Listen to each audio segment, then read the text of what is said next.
Titingnan ninyo, pinaghanda pa kayo ng nanay at tatay ninyo. Tandaan ninyo, itong baon na to, hindi lang to baon. Ito mahal. Yung pagmamahal, yung pera, sakripisyo na meron sila pambili ng bigas na to, yun ang laman nito. Sadyang hindi nyo lang nakikita. Minsan magrereklamo kayo na wala kayo ulam. Ang tanong ko, nakita nyo bang kumain yung mga magulang nyo para lang mabili ito? Tapos sabihin nyo, relationship goals? Hoy! That's right, tingnan ninyo ha. Kung bawat bagay na tinitingnan ninyo o tinatanggap nyo sa pamilya ninyo, sa nanay o tatay mo, o FW man yan o hindi, malayo man yan o hindi, kung titingnan nyo sa na yung mismong binigay niya, hindi lang basta pera, hindi lang basta baon, hindi lang basta damit, papasalamatan nyo sila. Kasi alam nila, alam ninyo na yung binigay sa inyo, hindi lang yan basta baon, hindi lang yan basta pera, kundi pagmamahal, effort. Sinasaksak ko to sa utak ninyo para malaman ninyo na hindi na kahit paano hindi sila perpekto. Pero kung papansin ninyo kung ano yung binigay nila sa inyo, kung marunong lang kayong magpasalamat, kahit paano sobra yung binibigay nila sa inyo. Pero ang tanong ko, alam nyo ba kung paano nila nakuha to?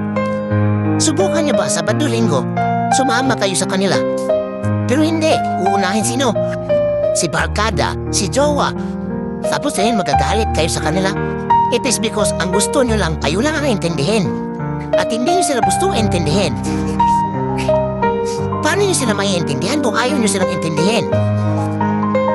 Kung iisipin ninyo, tingnan ninyo, may cellphone kayo. Mahang, pang, palitikog phone. Kahit tungod saan sa. Mag-research ako. Pero anong ginagawa ng phone na to?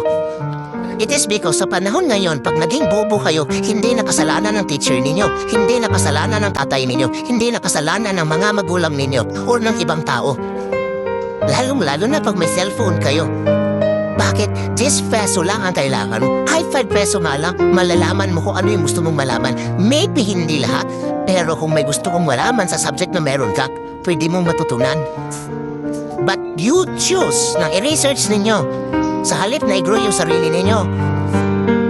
Kasi ang gusto ko lang iparating sa inyo, hindi lahat. Maybe hindi nila lahat nabibigay sa inyo ng gusto ninyo. Yes, nagagalit kayo. Pero mula sa baon ninyo, sa iPad na to, hindi ito nakuha ng libre.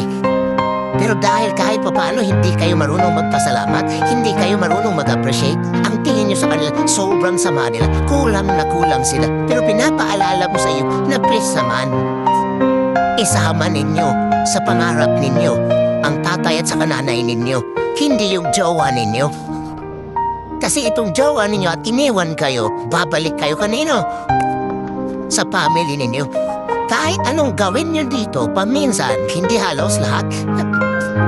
Pag nasaktan kayo, sila yung tatanggap sa inyo.